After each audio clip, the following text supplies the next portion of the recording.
पकड़ के दिखाएंगी। तो गोपियां वहां से चल पड़ी। कन्हैया फिर लीला करने लगे।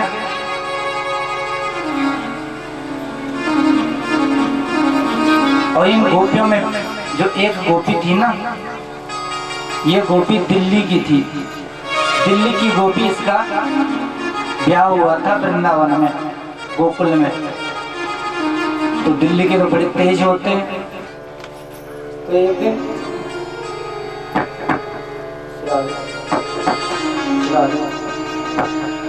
वृंदावन बिहारी लाल की, कृष्ण कन्हैया लाल की जय।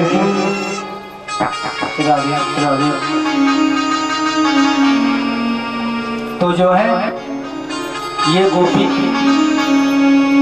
अपनी सखियों के साथ में यमुना में जा रही थी जल भरने। सारी गोपियां अपने आपस में बात कियो करे कि कल वाने मेरे घर में माखन चुरायो, दूसरी कही मेरे घर में ऐसो कियो। और इस गोपी का नाम था प्रभावती। इसका बड़ा प्रभाव था। कहने लगी उनसे, अरे तुम भी ऐसी हो, बिल्कुल डरपोक, मेरे घर में आके दिखाए तब तो मैं मानूं। मेरे घर में आए तो ऐसा सबक सिखाऊंगी, फिर कभी चोरी ना करे। तुम भी ऐसी हो बिल्कुल। ऐसा कहा तो उन्हीं के साथ में एक ग्वाला भी जा रहा था जमुना जल भरने, और वो कन्हैया का सीआईडी था। उसने सुन लिया। जैसे उसने सुना, भाग भाग के गया कन्हैया के पास में। कन्हैया कदम्ब के वृक्ष के नीचे बैठे हैं, सारे ग्वाल वालों के साथ में मंडली बैठी है। और जैसे ये पहुंचा, कहा कन्हैया एक बात बताऊं? हाँ बता। अभी मैं यमुना में जा रहे हो तो एक प्रभावती नाम की गोपी कह रही कि मेरे घर में चोरी करके दिखाए तो मैं वापस जानूं, ऐसा सबक सिखाऊंगी, ऐसी पिटाई करूंगी कि फिर कभी ना करे। अच्छा ऐसे कह रही, तो चलो आज उसी के घर में चलते हैं चोरी करने, हमको सबक सिखाएगी। तो सबने ठान ली। प्रभावती तो गई थी जमुना जल भरने, इधर सारे ग्वाल वाल चल पड़े प्रभावती के घर में। जैसे ही पहुंचे तो उस जमाने में ताले तो होते नहीं थे, कुंडा लगा था। कुंडा खोला, सबने अंदर प्रवेश किया। कक्ष के अंदर देखा, इधर उधर कहीं भी माखन नहीं मिला। प्रभावती ने क्या किया, ऊपर छींके में माखन लटका रखा था छत में।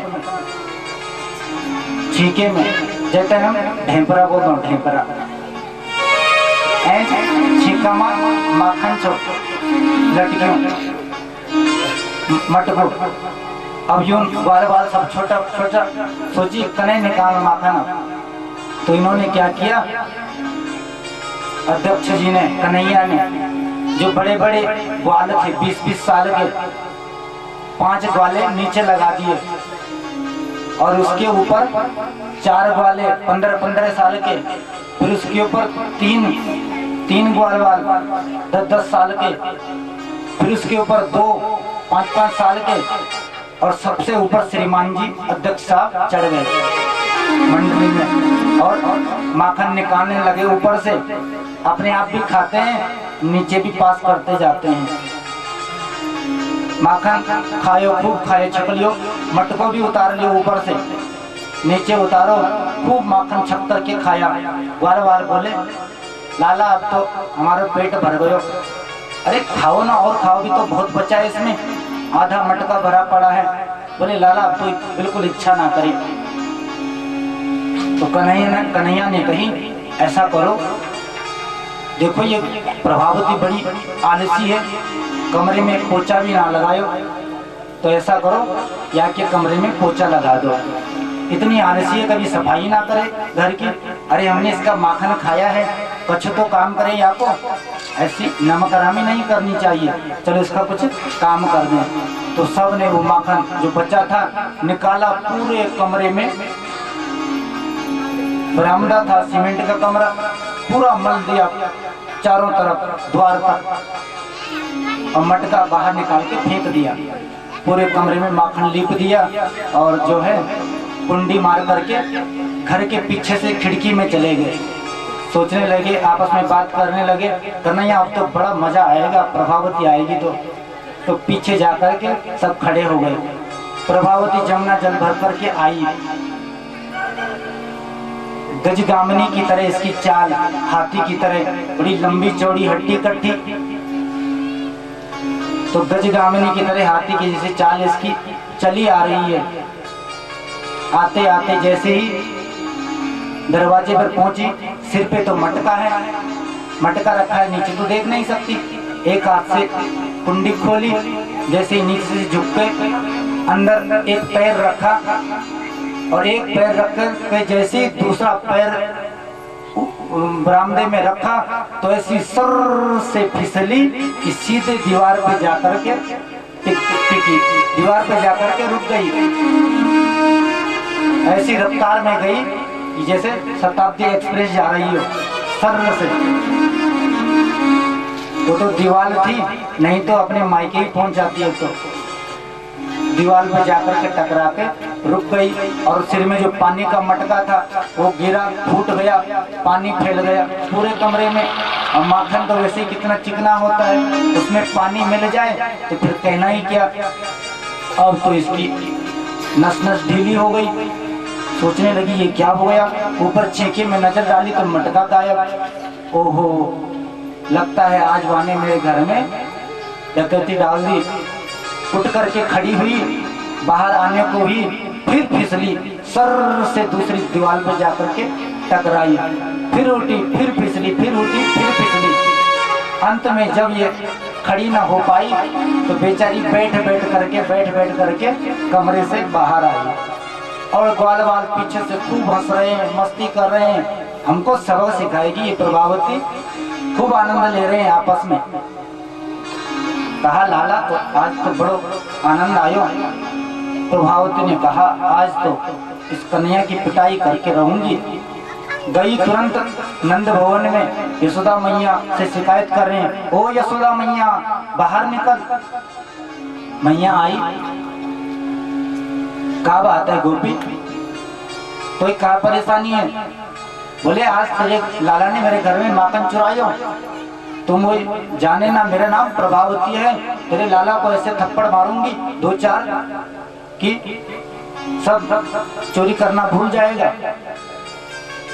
मैंने कहा अरे प्रभावती तू भी बड़ी भोली है, अरे मेरे छोटो सा लाला वो क्यों चोरी करेगा? मेरे घर में इतना माखन है, वो क्यों तुम्हारा माखन चुराएगा? बोले नहीं नहीं, मेरे घर में आज इसने माखन चुरायो है। मैंने कहा तुम भी मेरे लाला को बदनाम करो,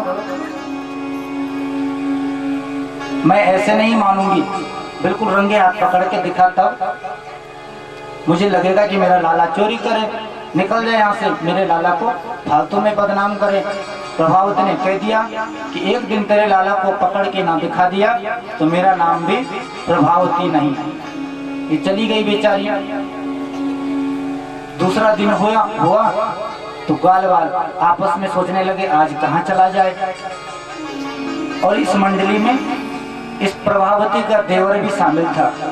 प्रभावती का देवर, इसने कहा कन्हैया मेरी भाभी ने आज ताजो माखन निकालो है तो चलो आज वहीं चलते हैं। और बच्चों को तो उसे चिढ़ाने में ज्यादा मजा आता है, जो ज्यादा चिढ़ता है उसे जबरदस्ती चिढ़ाते हैं। तो सोचने लगे इसी के यहाँ चलते हैं, तो सब फिर जाने लगे। लेकिन प्रभावती को पूरा भरोसा था आज कि जरूर आएंगे। तो इसने क्या किया, अंदर से दरवाजा ऐसे ही बंद कर दिया और दरवाजे के पीछे से लाठी लेकर के छुप गई। इसको पूरा विश्वास था कि आएगा। तो पूरी टोली के साथ में भगवान कन्हैया जैसे ही द्वार पर पहुंचे, 2 ग्वालों से कहा कि तुम दोनों यहीं बाहर खड़े रहो, अगर प्रभावती आएगी या कोई तुम्हें ऐसा लगा तो सीटी मार देना, तुरंत भाग जाएंगे। प्रभावती अंदर से सुन रही है, ओहो देखो तो सही कैसी संरक्षण व्यवस्था है अध्यक्ष साहब की, क्या व्यवस्था है। दो को आगे खड़ा कर दिया, दो को बिल्कुल द्वार पर खड़ा कर दिया, दरवाजा खोला, सब ने अंदर प्रवेश किया। देखने लगे कहाँ है माखन, कहाँ है। तो कन्हैया ने उस प्रभावती के देवर को कहा, अरे तू कह रहा था मेरे घर में भाभी ने माखन निकालो है, कहाँ है दिखा। वो गया, देख कन्हैया ये रखा है इस कमरे में, ऊपर छींके में लटका रखा है। प्रभावती अपने देवर को देख रही, उसको बड़ा गुस्सा आ रहा है कि ये देखो मेरी घर का यही पूरा समाचार बताता है मेरा कन्हैया से, इसको तो आज ऐसी मार लगाऊंगी। पर चलो अभी बात नहीं करूंगी, इनसे देखती हूँ कैसे निकालते हैं माखन। फिर कन्हैया ने वैसे ही किया, 5 ग्वालों को नीचे लगाया, उसके ऊपर 4 और उसके ऊपर 3, उसके ऊपर 2 और सबसे ऊपर फिर स्वयं चढ़ गए कन्हैया। जैसे ही चढ़े कन्हैया माखन निकालने लगे। ग्वालों ने पूछा कि भैया पकड़ लियो मटका, बोले हाँ पकड़ लियो। कन्हैया ने मटका पकड़ा, माखन निकालने लगे। प्रभावती ने कहा, ठहरो आज तुम्हें सबक सिखाती हूँ, बताती हूँ। जैसे ही सबने प्रभावती की आवाज सुनी, अरे भैया प्रभावती आ गई, प्रभावती आ गई, सारे भाग खड़े हुए और कन्हैया ऊपर लटके पड़े हैं, मटके में लटके रह गए। सारे ग्वाले भागे, कन्हैया क्या करें, छोड़े तो नीचे गिरे। सोचने लगे आज तो फंस गए चक्कर में। प्रभावती ने कहा, अच्छा आज देख ऐसी मार लगाऊंगी, अभी जा रही हूँ तेरी मैया को लेकर के आती हूँ और दिखाऊंगी, देख तेरा लाला इतना बदमाश है, ऐसी करतूत करता है। कन्हैया ने कहा, अरे प्रभावती तू जाएगी कब आएगी, तब तक तो मेरे हाथ थक जाएंगे, मैं गिर जाऊंगा। ऐसा कर तुम मोई पकड़ के ले जा मैया के पास। प्रभावती ने कहा, ठीक है आ जाओ। प्रभावती ने अपनी लाठी फेंकी, नीचे आ जाओ। कन्हैया ने कहा, अरे मैं कैसे आऊंगा, छोटो को लाला हूँ, मोई उतार दे। तो प्रभावती ने कहा, ठीक है आ जाओ। अरे देख ढंग से पकड़ियो, मुझे गिराइयो ना।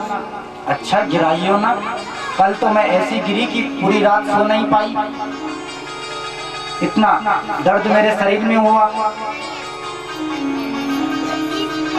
हाथ बढ़ाया जैसे ही प्रभावती ने, कन्हैया ने कहा, देख छोड़ियो मत, अगर गिर गयो तो मेरी चोट लग जाएगी, छोड़ेगी तो नहीं। प्रभावती ने कहा, नहीं छोड़ूंगी, जल्दी से आ जा। देख तुझे तेरी सास की कसम है, अगर छोड़ा तो भगवान को पकड़ के प्रभावती ने नीचे उतार लिया और अपने दाएं हाथ से भगवान के बाएं हाथ को पकड़ा है। कहा, चल आज ऐसी पिटाई करवाऊंगी तेरी। ले जाने लगे। सारे ग्वाल बाल जो बाहर खड़े थे, अब तो उन्होंने सोचा तो फंस गए। जाने लगे आगे आगे, प्रभावती कन्हैया को पकड़ करके ले जा रही है, पीछे पीछे सारे ग्वाल बाल मिल गए। प्रभावती ने अपने मुख में घूंघट डाला है। वृंदावन में आज भी घूंघट की परंपरा है कि घूंघट डालते हैं। अब तो थोड़ा सा कम हो गया, पहले तो इतना पूरा आगे तक पूरा घूंघट डालते थे। तो प्रभावती ने घूंघट डाल रखा है मुख में। कन्हैया को पकड़ के लेके जा रही है, बोलती है, अरे गोकुलवासियों देखो यही है वो चोर, आज पकड़ा गया, आज मियां यशोदा के पास इसकी पिटाई करवाऊंगी, यही है वो जो सबको परेशान करता है। कन्हैया सोचने लगी क्या करूं, आज तो फंस गया चक्कर में। तो तुरंत एक चाल चली, जिसका देवर था ना प्रभावती का, उसको इशारा किया, जल्दी से आ जा। अपने बगल में उसको साथ में ले जाने लगे। थोड़ा सा आगे गए तो कन्हैया ने कहा, अरे प्रभावती देख तेरे इतने मोटे मोटे हाथ और इतने मोटे हाथ से तूने मेरे छोटे हाथ को पकड़ रखो है, देख मेरे हाथ में दर्द रह गयो। ऐसा कर कि मेरो बाएं हाथ छोड़ दे और दाएं हाथ पकड़ ले। प्रभावती ने कहा, अच्छा दर्द हो गया, अभी तो हाथ में ही दर्द हो रहा है, देख आज ऐसी पिटाई कराऊंगी, तेरे गाल भी लाल करवाऊंगी आज। अरे प्रभावती देख मुँह पे दया कर, दूसरा हाथ पकड़ ले। तो प्रभावती को भी दया आ गई, ठीक है दे अपना दूसरा हाथ। तो कन्हैया ने अपना हाथ छुड़ाया, दूसरा हाथ दिया, पर अपना नहीं, उसी के देवर का हाथ उसके हाथ में थमा दिया। अब तो लेके जाने लगी प्रभावती। गोकुल वासियों देखो, इसके मुंह में माखन लगा है, इसने चोरी की है, ऐसी पिटाई करवाऊंगी आज से इनका पूरा धंधा बंद हो जाएगा।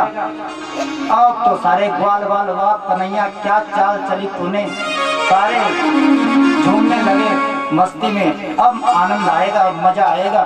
कन्हैया ने क्या किया, चुपचाप से आगे रास्ते से जो है अपने घर निकल गए, दूसरे रास्ते से, शॉर्टकट रास्ते से अपने घर तुरंत मैया के पास। अरे मैया, ओ मैया, मेरी प्यारी मैया, मैया को मनाने लगे। तू कितनी प्यारी है, कितनी भोली है मैया, देखिए गोपियां मुझे बदनाम करती हैं,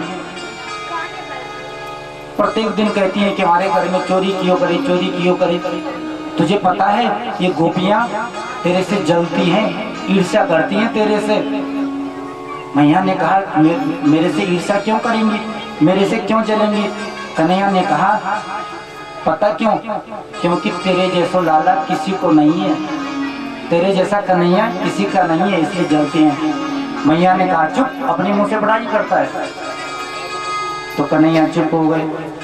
मैया देख, एक गोपी आज फिर आएगी तेरे पास में शिकायत लगाने, अगर आएगी ना तो उसको डांट देना, फटकार देना। मैया ने कहा आए तो सही, तब देखती हूँ।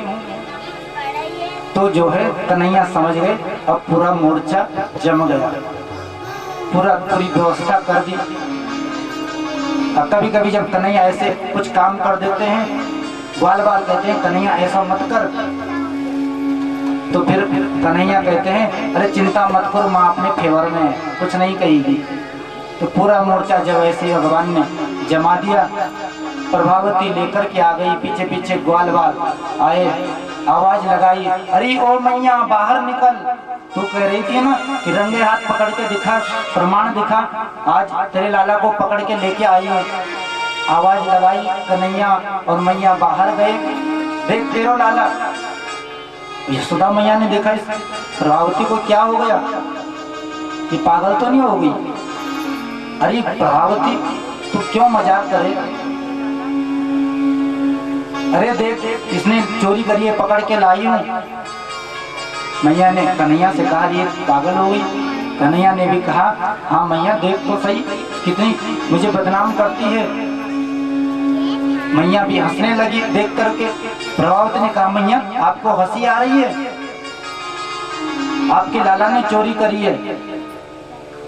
यशोदा ने कहा प्रभावती देख यहाँ नंद बाबा नहीं है, तो ऐसा कर अपना घूंघट खोल दे, यहाँ नंद बाबा नहीं बैठे हैं, घूंघट खोल ले अपना। जैसे ही प्रभावती ने अपना घूंघट खोला, मैया को देखा और ये मैया के बगल में कन्हैया को देखा। कन्हैया ने कहा भाभी राधे राधे। आश्चर्य में पड़ गई, ये कन्हैया यहाँ कहाँ से आ गए, फिर ये कौन है जिसको मैंने पकड़ रखा है। जैसे ही प्रभावती ने देखा, अपने देवर को कहा मुझे अरे बंदर तू कैसे आया मेरे हाथ में, तू कैसे आ गया। उसने कहा अरे भाभी आप ही तो पकड़ के लाए मेरे को, आप ही ने तो मेरा हाथ पकड़ा। अब तो इतनी लज्जित हो गई, इतनी शर्मा गई प्रभावती कि कुछ ना बोल पाई। कन्हैया कहते हैं देखा मैया तूने ये ऐसे मुँह को बदनाम क्यों करें। मैया ने कहा प्रभावती तुम भी ऐसी पागल हो, फालतू में हमको बदनाम क्यों करे, निकल जा मेरे घर से, आज के बाद मत आना। फिर प्रभावती ने कह दिया कि एक दिन जरूर पकड़ के दिखाऊंगी, तो चली गई। ग्वाल बाल भी चिढ़ाते चिढ़ाते प्रभावती को जा रहे हैं और कहते हैं कि बड़ा सबक सिखाएगी हमको, प्रभावती है मेरा नाम, देख लिया तेरे को। सब चले गए। इधर कन्हैया ने भी कहा मैया मैं भी खेलने जाऊं। मैया ने कह दिया हाँ चले जा, पर जल्दी आ जाना भोजन के समय। तो कन्हैया भी दूसरे रास्ते से चले गए। प्रभावती के सामने खड़े हुए कहा भाभी राधे राधे, बड़ा सबक सिखाएगी, मजा आया। अब तो और चिढ़ गई प्रभावती, अरे काले कलूटे मत वाले, तूने ऐसी चाल चली मेरे साथ। मेरा नाम भी प्रभावती नहीं है, एक दिन तेरे को अगर पकड़ के ना दिखा दिया। कन्हैया ने कहा, प्रभावती आज के बाद मेरे को पकड़ने का साहस मत करना। इस बार तो मैंने तेरे हाथ में तेरे देवर का हाथ दिया, तेरे देवर का हाथ दिया। अगर अगली बार तूने हमें पकड़ने की कोशिश करी तो अगली बार तेरे पति का हाथ तेरे हाथ में ना दिया तो मेरे नाम भी कन्हैया नहीं है। ऐसे भगवान प्रभावती को चिढ़ाते हैं और समस्त गोपी ग्वालों के साथ में ऐसी दिव्य लीला प्रभु कर रहे हैं।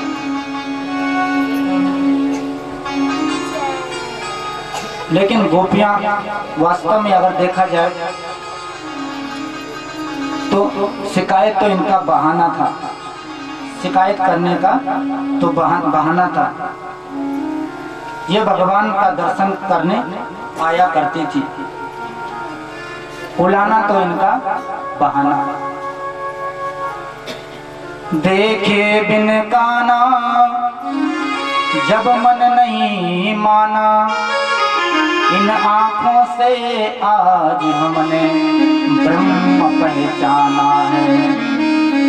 देखे बिन काना जब मन नहीं माना, इन आँखों से आज हमने ब्रह्म पहचाना है। कृष्ण चरणों में मन को लगाना, इन गोपियों का ये बुलाना, ये बहाना तो बहाना है, ये उलाना तो बहाना है। ये उलाना तो इनका बहाना है। वास्तव में दर्शन की इच्छा से जाती थी। एक दिन गोपियों ने सोचा कि इसको जो है कन्हैया को चिढ़ाती हैं, इसको गुस्सा दिलाती हैं, जब देखो तब हंसता रहता है। आज कुछ ऐसी लीला करते हैं कि इसको गुस्सा दिलाती हैं। तो गोपियां कन्हैया के पास में आई और कन्हैया से पूछा, अरे कन्हैया एक बात बता, क्योंकि कृष्ण इतने सुंदर और इनकी सुंदरता कि बड़े बड़े ऋषि मुनि भी इनकी सुंदरता पर मोहित हो जाते हैं। सुंदरी किम्न सुंदरम, सुंदर की हर चीज सुंदर होती है। पहले तो नाम इनका बड़ा सुंदर है, कृष्ण। कृष्ण का अर्थ ही होता है कर्षयतीति कृष्णा, जो जीवों को अपनी ओर आकर्षित करे, अपनी ओर खींचे, उसको कहते हैं कृष्ण। तो पहले तो इनके नाम से ही लोग खींचे चले आते हैं। और इनकी लीला भी बड़ी टेढ़ी, नाम भी बड़ा टेढ़ा, कृष्ण बड़ा अटपटा और टेढ़ा नाम है।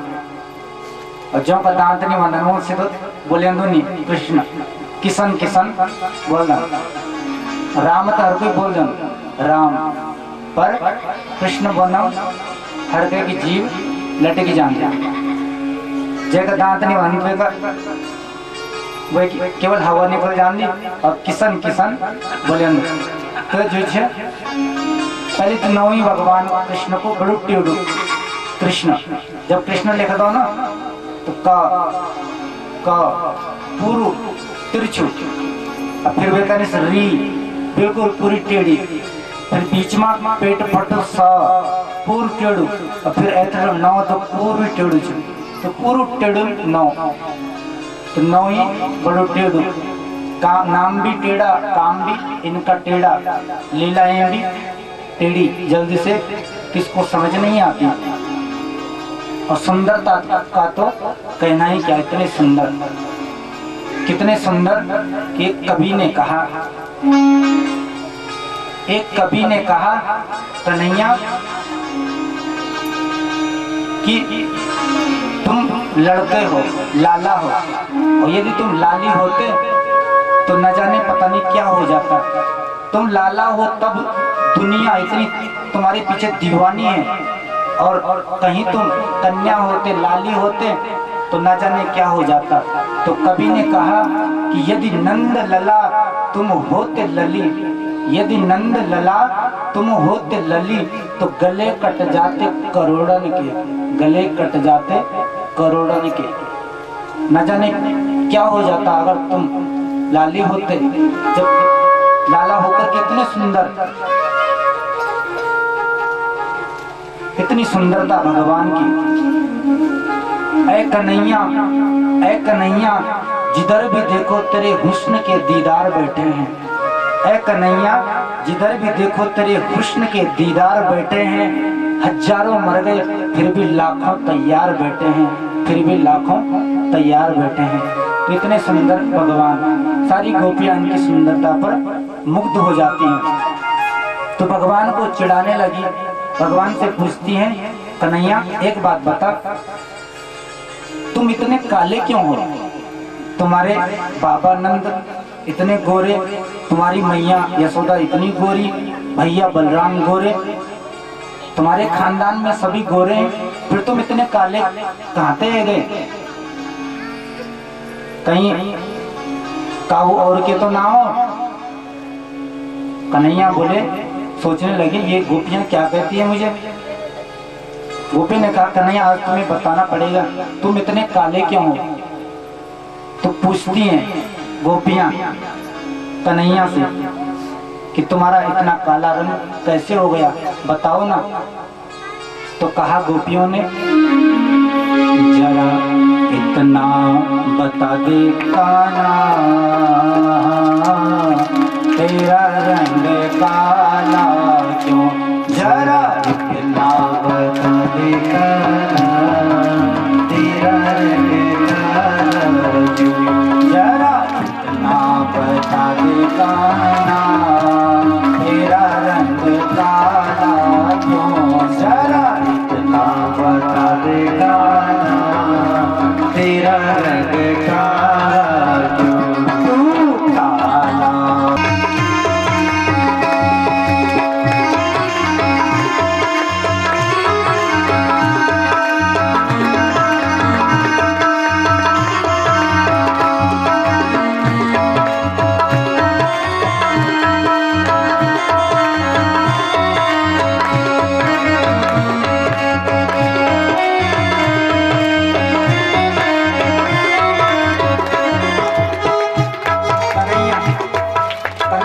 सफाई दे रहे हैं, कहते हैं गोपियों से, गोपियों तुम कह रही हो कि मैं रात में जन्म लिया, ओ मेरे काली रात में जन्म लिया, ओ मैंने काली रात में जन्म लिया, ओ मैंने गाय का दूध पिया, और काली गाय का दूध पिया, मेरी कमली भी काली है,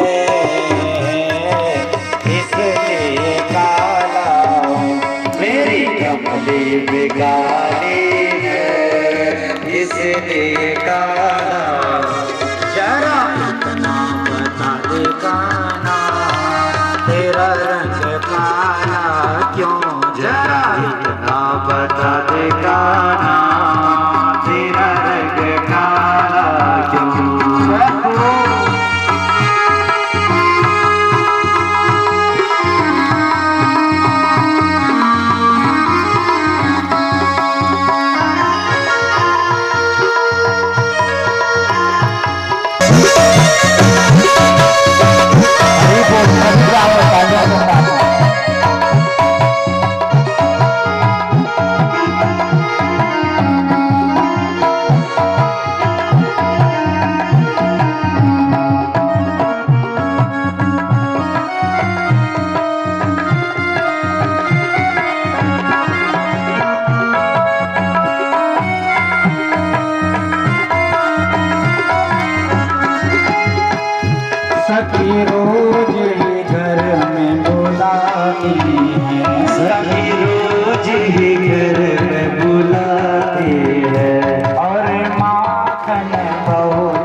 किया।